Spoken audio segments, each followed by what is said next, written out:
In general, someone could simply go through the motions in life, and perhaps often wonder why they are even alive.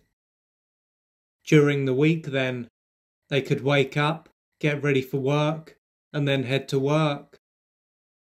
Once they are there, they could perform one or a number of tasks, with it being as though they are a machine that has been programmed to perform a role. After this, they could head home and end up eating something that is fairly bland and zone out watching TV. At the weekend, they could also watch a lot of TV, go shopping for the basics, and perhaps see a few friends. If they do see friends, this could be a time when they will talk about old times and current affairs. These people could live lives that are just as mundane as theirs, and they may directly or indirectly talk about how bleak their life is. They might drink a lot or engage in other pursuits to allow them to escape, if only for a short while. Anyway, after a while, they could get to the stage where they can no longer tolerate living in this way. As a result of this, they could look into how they can change their life so that it is meaningful. Part of them can want to live a life where they practically jump out of bed each day and make the most of the day that they have been given. Going through the motions and living like a machine is no longer going to cut it. After spending time looking into what they can do to change their life, they can believe that there are a number of steps that they can take. First, that they need to find things that they enjoy doing. Second, they need to focus on contributing something or a number of things to the world. Third, they need to have relationships that are enriching and life-affirming. At this point, though, they could struggle to think of things that they enjoy doing. And if they can think of things that they enjoy doing, they might not feel the urge to do them. As for what they can contribute that will make a difference, they might not believe that they have anything to offer. They might also not have the urge to reach out to others and create bonds that are nurturing and uplifting. Alternatively, they could take these steps and be able to tick each of these boxes before long. However, although they are doing things that they enjoy, are making a contribution, and have good friends, they could still have the sense that something is missing.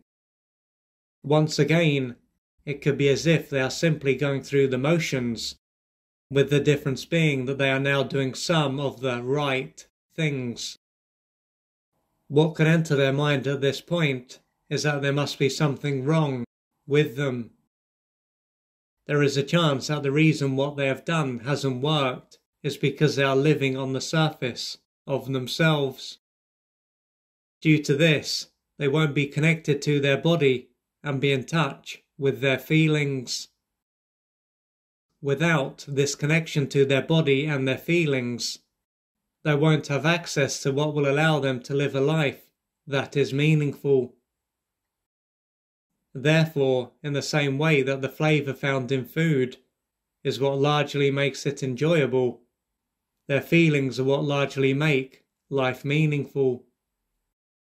So, when one doesn't have access to their feelings, they will naturally look toward the external world to provide them with meaning. But, as it has to come from within, it won't matter what they do.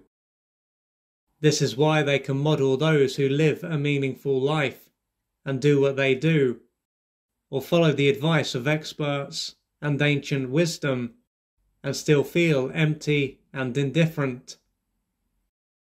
Now, as their feelings are so important, why wouldn't they be connected to them? What this may show is that their early years were a time when it was too painful for them to be in their body and connected to their feelings. Consequently, they had to leave this part of them and live in their head. not only would this have separated them from their feelings, it would have also separated them from their intuition and their body's wisdom.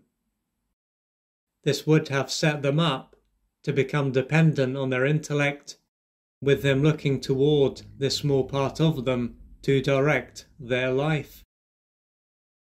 As to why it was too painful for them to be in their body at this stage of their life, it could show that they were deeply deprived. Their mother and or father might have been emotionally unavailable. In addition to rarely being seen and heard, they may have often been left and perhaps physically harmed and verbally put down. Irrespective of what happened, this would have deprived them of what they needed to grow and develop in the right way, and this would have deeply wounded them. Reconnecting to their body and their feelings is likely to take time. A big part of what will allow them to do this will be for them to face and work through the pain and experience the unmet developmental needs that they had to repress all those years ago.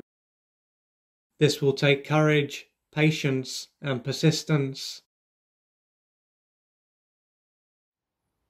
If you would like to find out more about the services that I offer, please go to www.oliverjrcooper.co.uk or email me at info@oliverjrcooper.co.uk, and I am looking forward to assisting you on your journey.